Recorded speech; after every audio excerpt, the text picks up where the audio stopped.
There's actually 7 ways you can massively increase your credit score, even before dealing with removing collections, okay?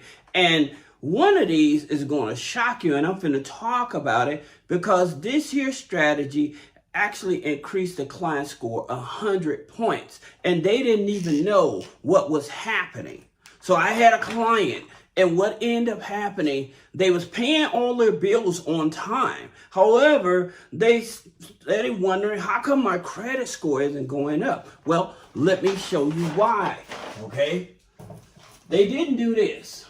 Remove AUs, that's a V, over 30%, okay? This is why, okay?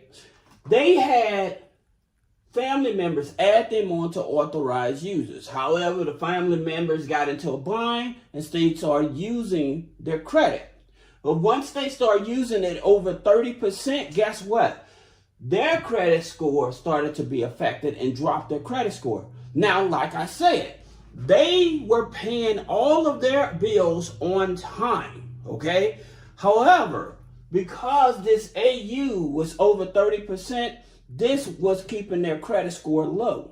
So I had them to call the bank, because even if you've been added on to an authorized user, okay, and you don't know the person from Adam, okay, you can still just call the bank and say, hey, can you remove me off this authorized user? And they'll remove you off. All right. So you don't have to jump through hoops if you're no longer in a relationship with somebody, you're no longer dealing with the company or whatever. You can just call a bank and say, hey, can you remove me off this authorized user? Right. And so by them being removed off the authorized user, that's what increased their credit score automatically. All right. Now, another thing is request credit limit increase.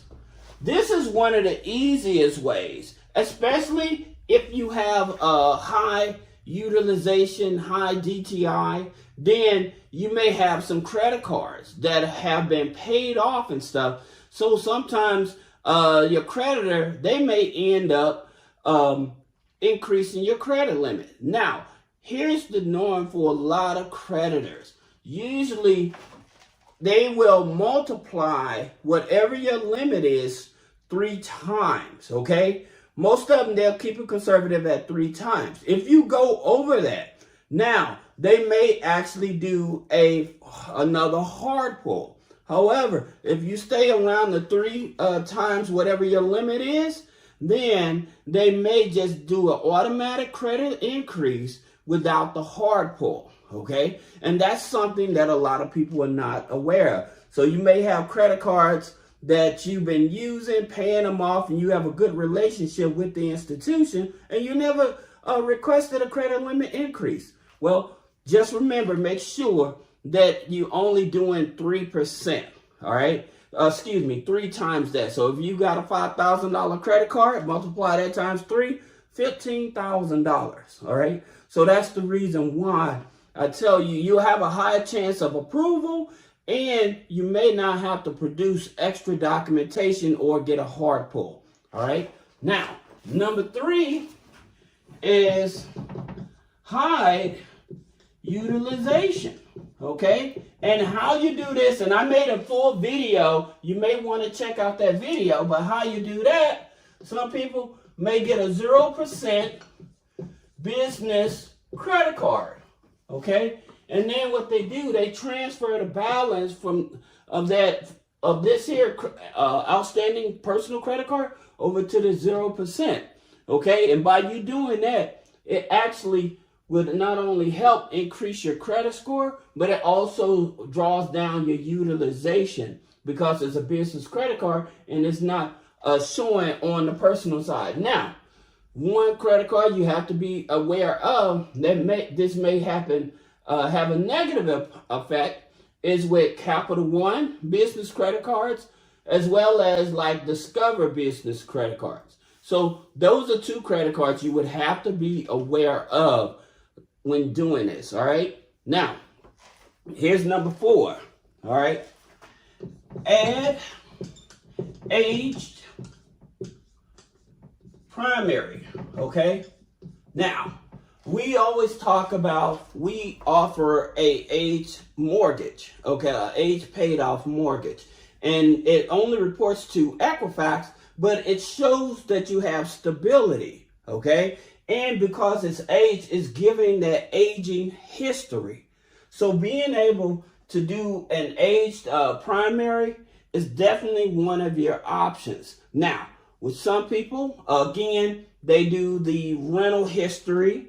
That's something that they do as well. So to backdate the file and stuff. And the reason you want an age account on your file is because when you start applying for new accounts, it'll re-age the file. So you want to always make sure that you have a loan history, at least above 2 years of history on the credit file. All right. And as a matter of fact, speaking of credit file, a lot of people don't know there's 3 types of credit files. All right. And I'm going to talk about that in an upcoming video. So if you type credit file in the description when I upload the video, so you can be notified of it. All right. But that video I'm going to be talking about, 800 credit score, but most people don't even know there's 3 types of credit file. And the reason they may not be getting the funding that they need. All right. So this is number 4, adding an age primary. Like I said, we do with a mortgage. You can do it. As a matter of fact, this here helps with authorized users as well. So authorized users, the right type of authorized users, because all authorized users are not equal. All right. So one is removing authorized users. The other one is actually adding authorized users. So making sure the authorized user you're adding, it's under 10% utilization, okay? That's very important because that's definitely going to help boost up your credit score. Usually an authorized user can give you anywhere from 25 to 30 points, all right? Depending on what else is on the file, all right? So that's the reason why I said the next video I'll be bringing out the 800. You would actually understand why certain files don't move versus the other ones, all right? So that being said, number 6, freeze credit file. Why would you do this, okay? Why would you do this? Well, the reason that you want to freeze your credit file, people don't know that this actually can give you an extra 15 to 20 points just by doing this. A lot of people, they overlook this and never pay attention to it. But freezing your credit file, because they're no longer constantly pulling your credit file, they're no longer adding data to your credit file and stuff like that. And since the credit file is stagnant, it actually will increase the credit score. So when you're not utilizing it, all right? So this is something that a lot of people are not aware of, all right? So just so that you understand. Now, this here's another one. Check old addresses and names. Why? Outdated old addresses and names. This also can affect you having a low credit score, all right? And a lot of people are not aware of it. And so once they start saying, well, I'm going to fix my credit, and they start removing these old outdated addresses and names, incorrect names and stuff, they actually see a credit increase because the computers start picking this up. Now, I'm going to tell you the places where you want to start challenging these old outdated addresses and names, all right? Besides with the major credit bureaus.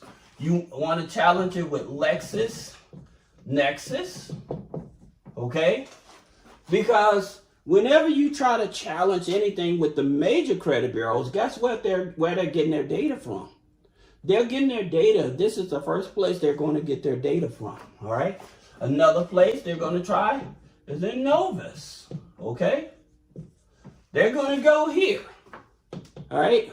And the thing about it with a Novus, when I was talking about the authorized users, a Novus picks up any brand new data quickly, Okay? So this is another reason you may be getting denied actually credit and stuff, because the address that you're putting on the application, well, if the system has changed the address from your address to that authorized user address, it's not matching in the system. And so since it's not matching in the system, guess what? That can cause you to get denied because it's mismatched information, right? So and that's like with your subprime type of loans and stuff like that, it's very common. Also, other places, speaking of subprime, that you want to actually dispute old, outdated addresses and stuff, is like with Clarity, okay, which is owned by Experian. You have Data X and you have TeleTrack, okay. These are Equifax, okay. Then you have Factor Trust, okay, and this is TransUnion, all right. So these, all of these here, okay, I want you to understand, whenever you're trying to get funding, especially when you have bad credit, okay, and you're trying to go through third-party, non-traditional lenders and stuff, these here can actually cause you to get denied, because a lot of those lenders, they're not going to be focused on the credit score. They're focused on how accurate the information is. They're focused on if you're currently in a bankruptcy. They're focused on do you have an active checking account with deposits? So it has nothing to do with your credit score, all right? And for most people, they're thinking, oh, it's my credit. No, it's not your credit. It's the information that you put on the application versus the information of these here third-party credit bureaus they're pulling, okay? This is going to be your common enemy when it comes to trying to get funding, especially when you have bad credit, all right? So I hope this video helps you. Again, please subscribe, share, like. Let me know if you're constantly getting my new videos, because a lot of people are not even seeing my new videos. And so people that's looking how to milk a cat, they're showing my videos to those type of people, right? And so you all are not seeing the videos because this is what you are interested in, right? So again, I ask you to like, subscribe, and share. Also leave a comment. If you have any value in this, leave a comment, all right? So I hope this helps you, and I'll see you in the next video.